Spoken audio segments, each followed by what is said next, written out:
She fell from the sky. Jake was not a hero. Not anymore. He had left the army 5 years ago, and now lived alone in a small wooden cabin near the edge of the forest. No neighbors, no noise. Just trees, birds, and silence. He liked it that way. Quiet was safe. On that night, the sky was clear. Stars filled the dark sky like diamonds scattered on black cloth. The air was cold, and Jake sat on his porch with a cup of coffee in one hand and his old dog, Max, lying near his feet. Then it happened. A strange light flashed across the sky, bright, fast, burning red and orange. It moved like a comet, but it was too low, much too low. Jake stood up. The light disappeared behind the trees, and then a loud crash shook the ground. Birds flew from the forest. Even Max stood up and growled. Jake grabbed his flashlight and a jacket. He didn't think. His body moved on its own. Old training, maybe. He walked into the forest. The air smelled like smoke and metal. Trees were broken. The ground was torn. He followed the path of destruction until he saw it. A large object had crashed into the ground. Part of it was buried in the dirt, and smoke rose from its sides. It wasn't a plane. It wasn't anything he had seen before. It looked, alien. The metal was smooth, black, and glowing with blue lines. It made no sound, but the air around it felt strange, heavy, like the air before a storm. And then he heard it. A sound, a cough, a cry. He moved closer, heart racing. Inside a broken part of the ship, something was moving. It was a person, or someone who looked like a person. A girl, but not human. Her skin was pale silver, almost shining. Her hair was white, with a soft glow. Her eyes, wide and afraid, were deep purple. She wore a torn black suit with strange symbols. She looked at Jake, tried to speak, but only soft sounds came out. Jake stepped back. Part of him wanted to run, but she looked weak, hurt, scared. She lifted her hand. Blood dark blue was on her fingers. Please, she whispered. The word was clear. He didn't know how. Maybe some kind of auto-translator. Maybe luck. But it worked. Double quotes. Please. Help. Jake froze. This was not his problem. She could be dangerous. This could bring trouble. Big trouble. But she was just a girl. A scared, broken girl from the stars. Jake took a breath, then slowly walked forward. Can you move? He asked. She shook her head. He looked around. No one else. No other sounds. No sirens. He picked her up gently. She was light. Her skin felt cool, not cold. Like smooth stone under moonlight. He carried her back through the forest, step by step. His dog followed behind, quiet but alert. Back at the cabin, Jake placed her on the old bed in his basement. He closed the windows, locked the doors. His heart still raced. She slept for hours. Maybe she passed out. Her body was healing, he thought. Glowing lines moved slowly along her skin, like tiny rivers of light. He sat nearby, watching. What had he done? Then she opened her eyes. You shouldn't have helped me, she said softly. Jake stared. Why? They're coming, she said. They're coming for me. She paused. And now they'll come for you too. Jake felt cold. Who? He asked. She looked at him, her eyes full of fear. Hunters, she said. They kill everything. Outside, the wind picked up. And above the clouds, high in the sky, something moved. A silent black shape, like a bird with no wings, watched the forest below. The girl who fell from the sky was not safe. And neither was he. Asterisk, she speaks. The girl slept for nearly 12 hours. Jake didn't move far from the basement. He sat in the old metal chair, watching her, confused and uneasy. His dog Max rested near the stairs guarding, as if he knew. Something bad was coming. The night felt longer than usual. The wind outside was loud, and at times Jake thought he heard sounds faint, hums in the air, distant, mechanical, like something not from this world was moving in the sky. He tried to ignore it, but the girl's final words kept echoing in his head. They're coming, and now they'll come for you too. When the girl finally opened her eyes, she sat up fast, like she had been running in a dream. Her hand glowed slightly, and for a second, Jake saw something move under her skin. Light? Energy? He stayed calm. I gave you food, he said, but you didn't eat. She looked at the tray of soup near the bed and gave a faint smile. I don't eat food like you, she whispered. But thank you. Her voice was soft, careful. Her words had an accent, not from any place Jake had ever heard. But her English was perfect, too perfect. How do you speak English? She touched the side of her neck. A small glowing symbol appeared just beneath her skin. Language interface. It copies brain patterns. I listened to your voice while I rested, learned your words. Jake didn't know what to say. So, you're not human, he finally said. No, but we are close. Our races share old roots. Long ago, before stars were born, Jake blinked. That made no sense. I don't even know your name. She looked at him for a long moment. Allah, she said. My name is Allah. Jake nodded. I'm Jake. Allah reached toward her jacket pocket and pulled out a small black pube smooth with thin silver lines across it. It looked harmless, but Jake felt something in the air change as she held it, like the cube was alive. This is why they're hunting me. Jake stared at it. What is it? Hila's voice dropped low. A key, not to a door, but to a weapon or a world or a gate between both. Jake frowned. You mean like a portal? Allah nodded slowly. It opens the path to a hidden system. A system where stars collapse and time can be bent. My people guarded that path for thousands of years. Now, I am the last who carries the knowledge to unlock it. Jake rubbed his face. This was bigger than he imagined. Why were you in that ship? Why crash here? Allah looked down. I was a prisoner, taken by the Sindar Dominion, a cruel empire that destroys or controls everything it touches. They wanted me to open the gate. I refused. They planned to use me until I broke. She hesitated. I escaped. Barely. My ship was damaged. I came here. Earth was the closest safe zone. Jake scoffed. Earth is not safe. No planet is safe when they come. There was silence for a few moments. Then Allah looked up sharply. Her eyes narrowed. They're closer now. Jake stood. What? You feel them? She nodded. I can sense their frequency. Their ships use a certain pattern. It touches the energy inside me. Jake walked to the basement window, pulling the curtain slightly. The sky was dark and still, but something wasn't right. A small red light blinked far away. Then it disappeared. He turned back to Allah. If they find you, what will they do? They will kill you. Use me. Then burn this place to ashes. Max barked upstairs. Jake froze. Got another bark. Then silence.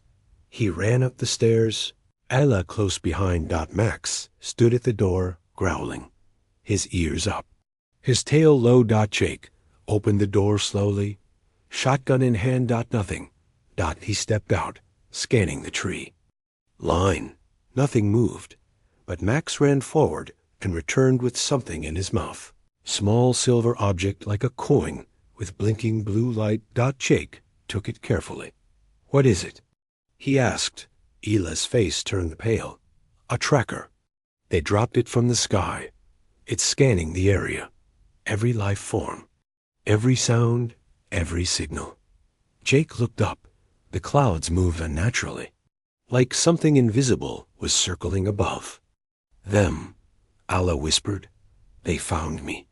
Later that night, Jake led Allah to an old trapdoor behind the cabin, hidden under stones and leaves. It opened to an underground shelter built long ago in case of war. The walls were thick, lead-lined. No signals in or out.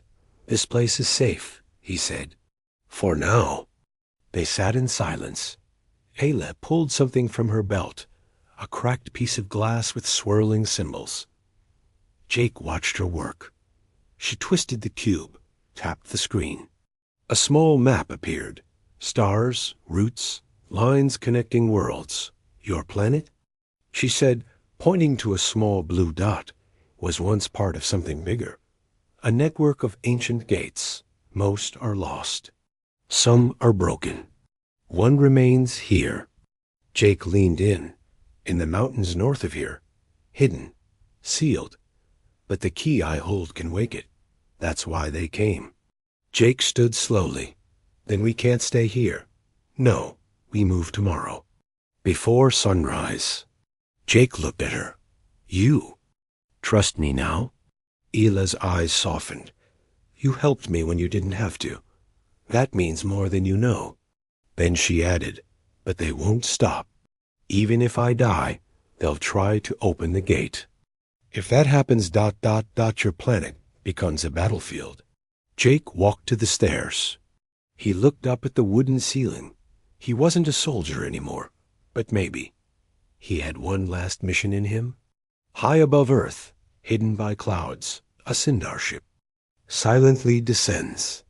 A single word flashes on their black control screen. Target locked. The hunters. The night was too quiet. Jake hadn't slept.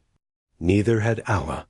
They both sat in the underground shelter, listening. No wind, no birds, no sound from the trees. Even Max, Jake's loyal dog, stayed still, his nose lifted, catching a scent only he could understand. Ayla's eyes stayed on the ceiling. Her body was still, but her fingers twitched. She was feeling something, energy pressure in the air. They're here, she whispered. I can feel them watching. Jake gripped his rifle tighter.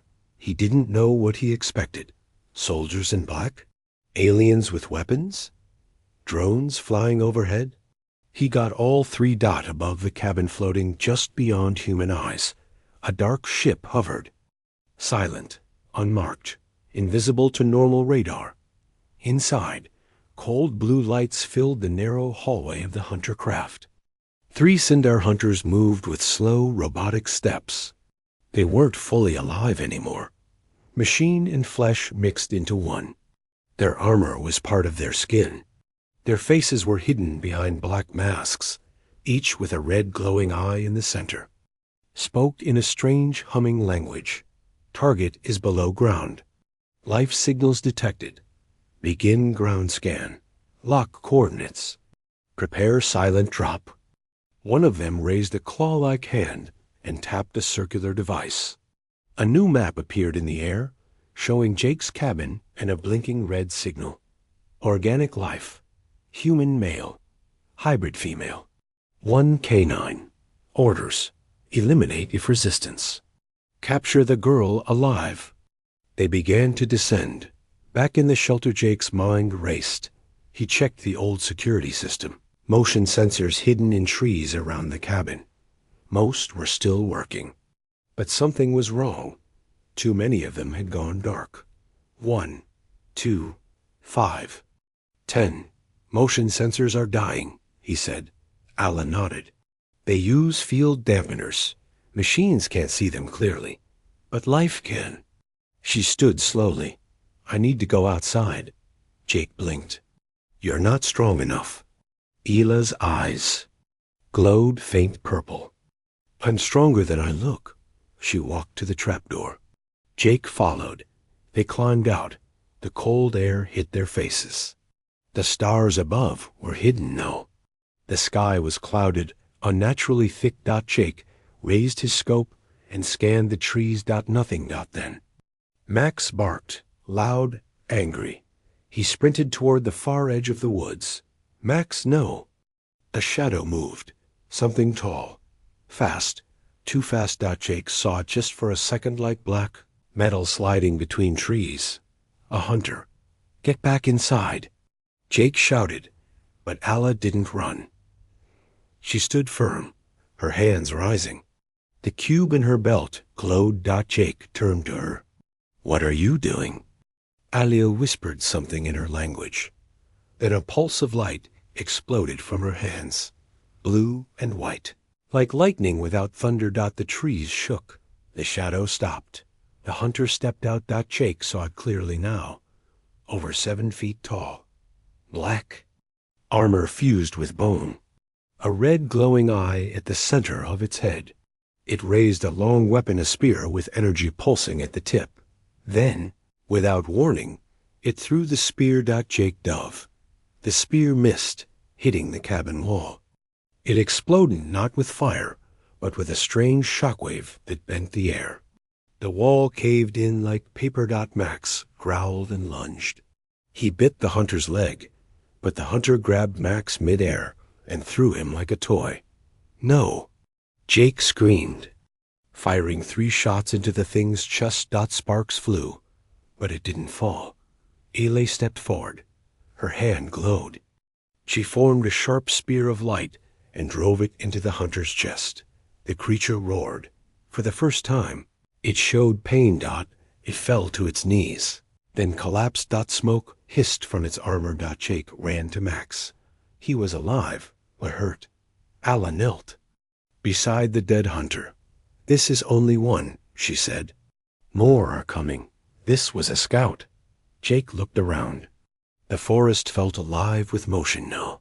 Small branches cracking. Unnatural wind. We need to go, he said. Alla opened the cube. A small map appeared in the air. There's an old communications tower, she said. 30 kilometers from here. If I reach it, I can block their scanners, slow them down. Jake helped her up. What happens if they find it before you do? They won't. Not if we move now. Elsewhere. In a dark underground room. Far. From the cabin, humans watched the event unfold. A man in a black suit adjusted his tie and stared at the satellite feed. Unauthorized energy signature. Near Sector 9B. Another agent turned. Should we move in? The man didn't answer at first. Then he spoke. No. Let the hunters do their work. But track the girl. She may lead us to the gate. He turned away from the screen and prepared the Subject Zero containment chamber. Back in the wild, Jake drove his old pickup truck through the dirt road. Headlights off. Alla sat beside him. Weak but alert. Max lay in the back seat, wrapped in a blanket. We don't have much time, she said. The longer we stay on this planet, the more danger comes. Jake looked at her. Why Earth? Why is the gate here? Ela's eyes were full of old sadness. Long ago, your world was part of something greater, a center point between galaxies. The gate was sealed after a great war. My people were sworn to protect its secret. Jake didn't ask more. He just drove as they disappear into the night. Far above the Earth, another ship arrives. Larger, sharper, more dangerous. It opens slowly, dozens of Sindar hunters moving. Out like insects from a hive, one speaks in a deep, robotic voice. Initiate world scan protocol. Target must not leave this planet alive. The truth. The old road was broken, forgotten by time. Jake's truck bounced over potholes and cracked asphalt as they drove through the hills, far from towns or cameras. The sun was still hours away, and the only light came from the moon. The strange blue glow pulsing from the cube Alla held. Max, injured but alert, lay quietly in the back seat. His breathing was slow, but steady. Jake checked the rearview mirror every few seconds, half expecting another hunter to appear from the trees, but the night behind them remained still. For now, Alla hadn't spoken in over an hour. She stared out the window, her eyes distant, as if watching memories from a time far beyond Earth. Jake finally broke the silence. What exactly is this gate? She didn't answer immediately. Then, softly she began. Your world was never ordinary. Long ago, before your first cities, before your pyramids, your planet was a starport. A connection point in a vast system of ancient travel. The gates were not made by my people. They were older, much older. But Earth's gate, it was special. It could open to anywhere. Not just space, but time itself. Jake glanced at her. You're saying Earth was a hub? Like an interstellar airport? Alla nodded. More like a vault. The knowledge of an entire civilization was stored here. A race called the Elari, the first travelers. They built the gates, then vanished. But they left behind keys, pieces, clues. My people became the last guardians, but we failed. Most of the gates were destroyed in the Collapse War. Jake gripped the wheel tighter. So why now? Why are they coming back? Ela's voice turned cold. Because something woke up. A signal from Earth was triggered. Someone or something found part of the system. The hunters are not just chasing me, they are following the signal. They want to use the Earth Gate not to escape, but to conquer. Jake's thoughts raced. And what about me? Why am I even involved in this? Alla looked at him for a long moment. You're not just a random human. You were chosen. The flashback, as Alla speaks, we see silent flashback cinematic cuts. Years ago, when Jake was in the army, he led a mission in a desert war zone. One night, he saw strange lights in the sky, but the report said weather balloons. During that mission, his entire squad disappeared. Only Jake came back. The truth? That zone had hidden ruins. Ancient Elari symbols buried under the sand. Jake had unknowingly stepped into a dormant field of alien tech. It scanned him, marked him. The gate shows him back in the present. Jake sat stunned. You're saying I... What? Activated something? Yes, your presence woke part of the system. You've been tagged by Elari code. That's why you could hear me. That's why the Cinder are now tracking you, too. Jake sat in silence. The wind outside picked up. So, I'm part of this war now. Alla looked straight ahead. You always were. Arrival at the tower. Just before dawn, they reached the old communications tower. It stood broken and forgotten on a hilltop, surrounded by dead grass and rusted fences. The door to the control shack hung open. Inside, everything was covered in dust and webs. Alla stepped forward and laid the cube on the ground. Instantly, the room came alive. Lights blinked. A console powered up. Alla pressed her hand against a panel, and alien symbols replaced the human. Interface. Jake watched as the cube unfolded, gently transforming into a circular ring. It floated mid-air, humming softly. What are you doing? Alla closed her eyes. I'm sending out a false echo. A pulse that masks our life signs and blocks their scans. But it won't last long. We have 12 hours. After that, they'll find us again. Jake stepped outside. The sun was rising over the hills, but even with the light, the fear didn't fade. Underground base. Elsewhere, in a hidden government facility deep beneath a mountain, alarm sounded. A man in a white lab coat stared at a glowing screen. Subject Z is awake again, he said. Another man, Agent Kessler, entered the room. Sharp suit, sharp eyes. Did the girl activate the array? The lab tech nodded. Kessler frowned. Send in the extraction team. We can't let her reach the gate first. Behind them, a large glass chamber stood covered in frost. Inside, something. A pale, humanoid figure, wrapped in wires, with faint glowing lines beneath its skin. Not alien, not human. Something in between. Back at the tower, Jake and Alla, sat near the edge of the hill, watching the sky. For the first time, there was a quiet moment. Jake looked at her. What happens if we don't stop them? She didn't answer for a long time. Then, they'll open the gate. The Sindar will flood through. Not just soldiers, harvesters, machines, war beasts. Earth will become a colony or a graveyard. Jake sighed. And if we do stop them, Ela's voice was soft, and the last gate will remain sealed. But I will have to disappear again. They'll never stop hunting me. Jake shook his head. No, we fight. Together. Ela smiled faintly. Then her smile vanished.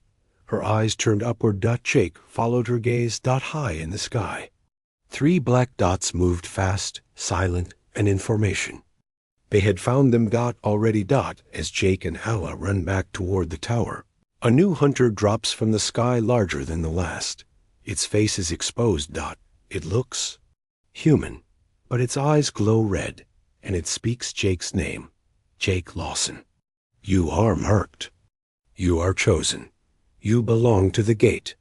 The escape, asterisk, the sky had no color. Thick clouds moved unnaturally above the old signal tower. The sun should have risen fully by now, but it was barely visible, like something massive hung above the earth, blocking the light. Ella stood still, eyes wide, staring at the hunter that dropped from the sky. It didn't wear a full helmet like the others. Its face was exposed, half human, half machine. Pale skin stretched tight over metal. Red lines traced across its jaw like scars. One eye glowed blue, the other was human. Jake's blood froze. The hunter didn't raise a weapon. It simply stepped forward and said Jake's name. Jake Lawson, you are marked. You are gate blood. Jake didn't move. What the hell does that mean? He asked, trying to keep his voice steady. The hunter tilted its head, as if studying him. You are not only a key holder. You are a descendant of the first human hybrid created from LRE code. The gate recognizes you. The gate will open for you. Ela's face twisted in shock. That's not possible, she whispered. Gate blood was lost centuries ago. Your people were erased. Jake took a step back. You knew about this? No, I didn't think it was true. A myth. A story told to children. But if you are one of them, the hunter stepped forward. Come with us. No pain, no death. We need the gate. You are the only one who can wake it. Jake raised his rifle. No deal. The hunter didn't blink. And you will be taken. The air shifted. Suddenly, 5 more Sindar dropped from the clouds like falling shadows. They landed silently around the tower, their weapons charged. Their eyes locked on a ELA. Max barked from behind the door. Ala grabbed Jake's arm. We can't fight here, she said. They want the cube. They want you. If they take both, Earth is done. Jake nodded once. Plan? She didn't answer with words. She moved. The escape begins. Ayla slammed her palm on the cube. It pulsed, sending a blinding shockwave outward. The hunters staggered. Their systems glitched. Ala shouted, Run! Jake and Ala bolted down the back slope of the hill. The tall grass whipped against their legs as plasma fire shot through the air behind them. Boom. Boom. Trees exploded. Max darted ahead, limping but fast. The hunters recovered quickly. Their armor adapted. Their aim corrected. Jake ducked behind a fallen log. A plasma bolt grazed his shoulder, burning through his jacket. He screamed. Alla dragged him behind cover, her hand glowing as she pressed it to his wound. White blue light poured into the burn. The pain faded almost instantly. Jake blinked. You can heal now? I've been holding back, she said. But no more. She stood, eyes glowing fully now, purple lightning crackling around her fingertips. She raised her arms. The sky shook. Clouds burst apart. Bolt of energy slammed into 2 hunters, throwing them into the trees like rag dolls. Jake watched in awe. You were holding back this much? Alla didn't answer. Her eyes never left the enemy. I didn't come here to destroy, but if Earth falls, nothing else matters. Meanwhile, a friend returns miles away, in a dusty garage at the edge of a dying town. An old man watched his security monitor flicker. He saw explosions on a hilltop, energy readings, disturbance in the sky. He stood up slowly, gray beard, long coat, steel eyes. He picked up a phone. It's Lawson. He's finally activated. The voice on the other end replied, "Is it time?" The man nodded to himself. "Yeah, time to repay what I owe him." He walked to the back room and uncovered something under a tarp, a heavily modified military hoverbike. Old tech mixed with something alien. He smiled. "Let's go save a world." Back in the forest, Alla and Jake made it to a ravine. A long fall below cold river, fast current. No way down except jumping. Alla turned to Jake. "They're close. We jump." Jake looked down. "You first." Alla smirked. "Coward." Then she grabbed his hand and pulled him over the edge. They hit the water like stones. Darkness swallowed them. Plasma. Bolts shot into the river from above, but missed. The current took them. Fast and far, out of reach. Hours later, Safehouse Jake woke up coughing. They were in a small cave. A fire burned quietly. His jacket was gone, replaced by dry cloth. Max lay near the flames. Alla sat at the cave entrance, watching the night. Jake joined her, wrapping a blanket around his shoulders. "You okay?" he asked. She nodded. But she looked haunted. "I used too much power. It's waking them. Others. Things worse than hunters." Jake frowned. "Worse?" Alla hesitated. "The Sindar are soldiers. But the voiceless, they are machines that feel nothing. They were once Ilari guardians. Now they obey only the signal. If they come, nothing survives." Jake didn't speak. He looked up at the stars. Some were up there. More of them waited, watching, planning. But for now, they had survived. The message in a dark facility under Antarctica. A massive machine powered up. Blue lights spun in ancient circles. The wall shimmered, revealing a gate buried deep in the ice. A group of men and women in black suits stood around it. One whispered, "The girl has the cube. The boy has the code. They will lead us to the gate." Suddenly, a strange voice echoed from the machine. Not human. Not alien. It spoke only one word. Awakening. The gate began to glow. The Stargate *. The mountain was older than memory, covered in snow and silence. It rose high above the forests, standing like a silent giant. Beneath its frozen skin, hidden from all human maps, something pulsed, something waiting out the gate. Alla knew the path. The last memory of her people burned in her mind, coordinates buried in blood. The Ilari gate lay beneath this mountain, sealed by design, protected by code only her kind could read. But now it stirred on its own. That was wrong. Very wrong. 0.48 hours after the tower attacked Jake. Alla and Max stood at the foot of the mountain. Wind howled across the ridge.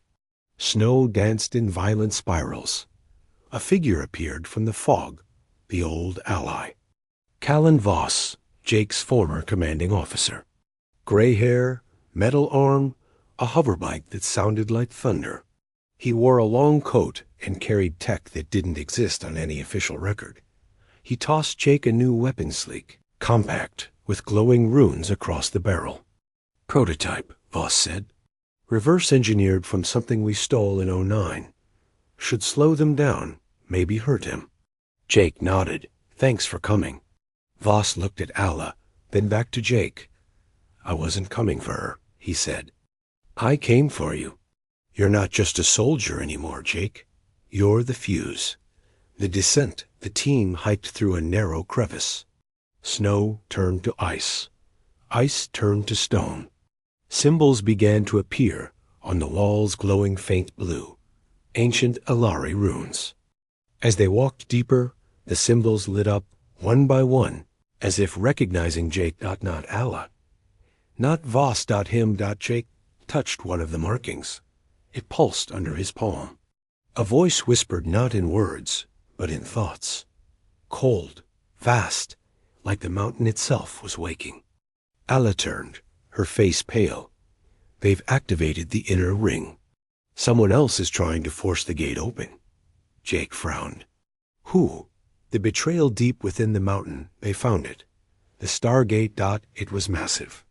A circular structure carved into black stone, twice the size of a cathedral. Ancient machines surrounded it, still humming. At its center, the gate shimmered with silvery light, like water stretched thin through time. But they were not alone. A team of black-armored humans stood around the gate. Scientists, soldiers, and one man in a white coat, Dr. Harrow, head of the secret Earth project. Behind him, a chamber. Inside it stood the hybrid hunter from before, the one that spoke Jake's name. It had been rebuilt, upgraded, more machine than flesh now. Allah hissed. They've captured the Mindbound, a failed hybrid. It was never meant to live. Dr. Harrow turned and smiled. Jake, you brought the girl. Good. Saves us trouble. Voss raised his weapon. This was a setup. Harrow laughed. Of course, we let you escape. We watched you run. We needed both of you here, together, near the gate. Jake stepped forward. What do you want with it? Harrow walked toward the shimmering ring. The Sindar want war. The voiceless want silence. But we want evolution. A new Earth, under human control but enhanced. He gestured to the Mindbound. We found the first hybrid prototype in 1983. It had Alari, blood just like you. We studied it, broke it, rebuilt it. Jake clenched his fists. You turned it into a weapon? No, Harrow smiled. Into a key. He pressed a device. The gate flared silver, turned gold. A low hum filled the mountain. Allah screamed. No, it's not ready. That path, it doesn't lead to a world. It leads to the dark spiral. Harrow's smile faded. What? You're opening a path to a dead system. A cursed zone where time loops. Worlds fall into themselves. Nothing comes back from there. The Mindbound stepped forward, eyes glowing red. We do. Then everything fell apart. The collapse the gate exploded with light. A portal opened briefly, showing a broken sky, a dark sun, a storm of twisted ships and shadowed creatures. A voiceless probe came through, floating, massive, and silent. It scanned the room, then launched tendrils of metal toward Harrow's team. Screams. One by one. The soldiers fell fused into the machine. The probe locked on a ELA. Jake moved fast, firing the prototype rifle. Plasma bolts hit the tendrils, slicing through. Voss threw an EMP mine. It detonated, frying some of the probe's sensors. Allah dropped to her knees. I can stop it, she said. But only from the source. I have to go into the gate. Jake grabbed her arm. No. Allah looked at him. If I don't close it from the inside, this world ends. There's no time. Jake's voice broke. Then I'm going with you? She shook her head. No. The gate would tear your mind apart. You weren't trained. But it responds to me, Jake said. Maybe I can help you stabilize it. Voss stepped forward. I'll hold the probe off. You two go. Jake stared at his old friend. You won't survive. Voss grinned. I've lived long enough. Just make it count. Into the gate Jake and Allah stepped into the shimmering ring. The world bent out, their bodies stretched, twisted, became light, and then darkness swallowed them. They didn't die, but it felt like death. Inside the star gate they landed on a floating platform, surrounded by shattered worlds. Broken moons, dead stars, machines orbiting nothing. A black tower stood in the distance. Alari designed. It pulsed red. That's the core, Allah said. If I reach it, I can shut this gate forever. They ran. Shadow things chased them, forms without shape, born from time fractures. Jake covered Allah. His rifle never stopped firing. They reached the tower. Allah placed the cube into the central console. Everything glowed. Now, she said, tears in her eyes. Once I do this, I stay. There's no way back. Jake stepped forward. And I'm staying too. She shook her head. You're needed out there. Earth will need someone who remembers. She kissed his forehead. Then pushed him. Jake fell backwards and woke up back on Earth, outside the gate. The mountain rumbled. The portal collapsed. The gate burned with white light and shut. Forever. 1 week later, Jake sat outside the cabin. The world was calm. Birds returned. No Sindar. No ships. The gate was gone. So was a ELA. Voss had survived barely and now worked with a small group to protect what remained of the alien tech. Jake stared at the sky every night, waiting. Hoping. Then, one night, Max barked. Jake stood up. A soft blue light flickered in the woods. A shape stepped forward. A voice whispered, You didn't think I'd let you have all the memories, did you? Allah. Alive. Somehow. Changed. Her eyes now shimmered with stars.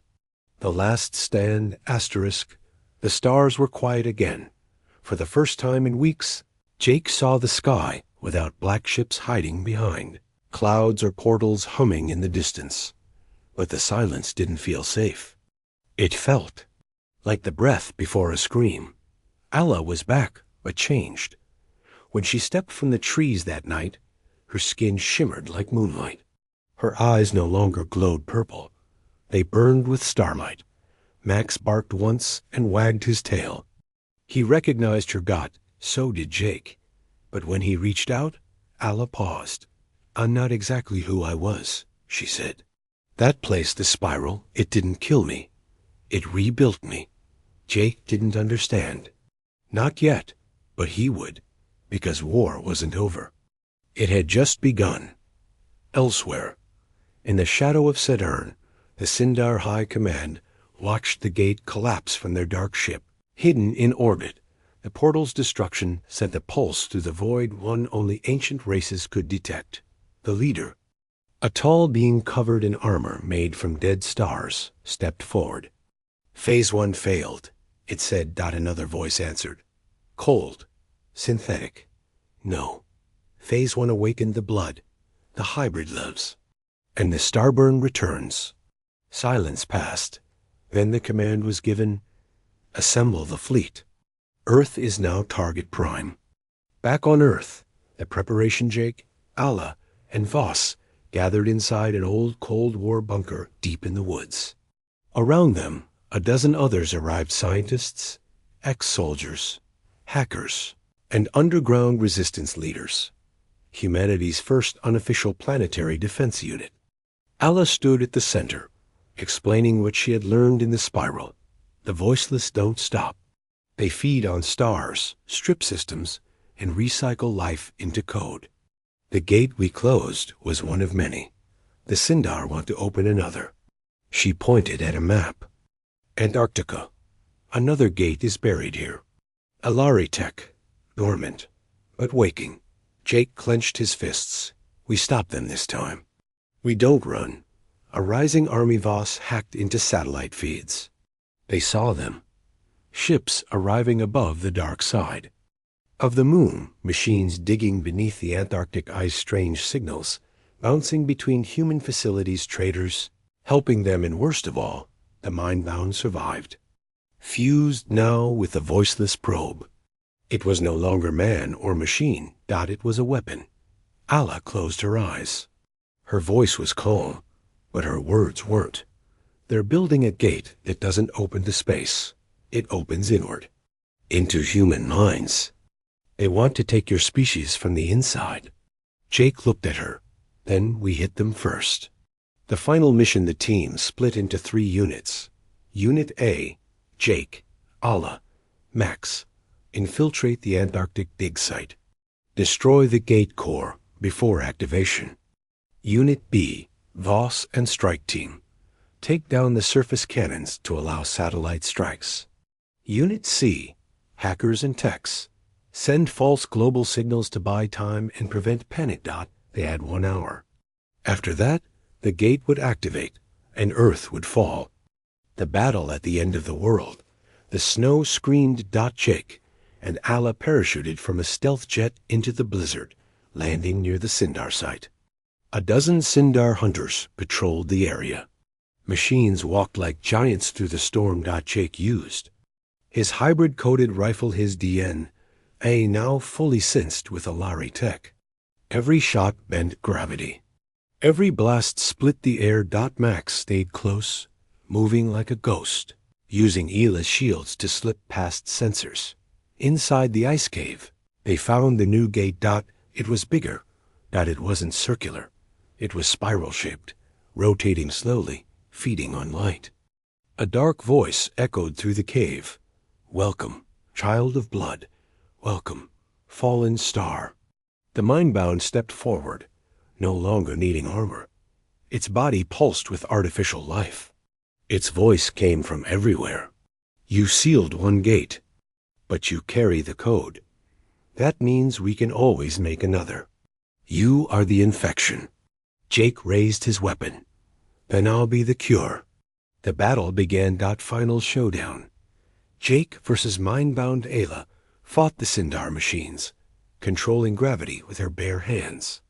Ice shattered. Sky cracked. Jake chased the mind-bound through the collapsing tunnels, deeper into the ice core. They fought in an ancient Alari chamber filled with mirrors that showed possible futures. Futures where Earth was gone. Futures where Jake was one of them. The mind-bound whispered as they fought, "You were built to be one of us. That's why you survived the spiral. That's why the gate chose you." Jake answered with fire, with rage, with hope. He activated the cube. Not Ela's cube, his. One he didn't know. He had it lit up silver and red. A second gate formed behind him, raw, unstable, but powerful. "I didn't come to be your weapon," Jake said. "I came to end you." He tackled the mind-bound into the unstable portal. The sacrificiala felt the second gate open. "No," she whispered. She ran into the storm, reaching the Alari mirrors just in time to see Jake fall through the spiral, taking the mind-bound with him. The gate collapsed. Gone. Ela fell to her knees. Max whined beside her, but it was done. The spiral gate was closed. 1 month later, Earth begins again. The Sindar retreated. The voiceless signal vanished. The hidden human traitors were exposed. Earth was still standing. Voss created a new division. The Sentinel packed a global shadow force to protect Earth from future gates. Allah stayed. She took no title, no home. But wherever strange signals appeared or alien whispers returned, she was there. Watching. Waiting. The final signal in a quiet lab. Far from cities, a device blinked. A signal. Not from Earth. Not from the Sindar. It was Jake. His voice cracked, faint, alive, came through static. "If you're hearing this, I found something. Another spiral. But this one, it's different. I'm not alone here." The message ended. Allah closed her eyes and smiled. "You stubborn fool. You found a way."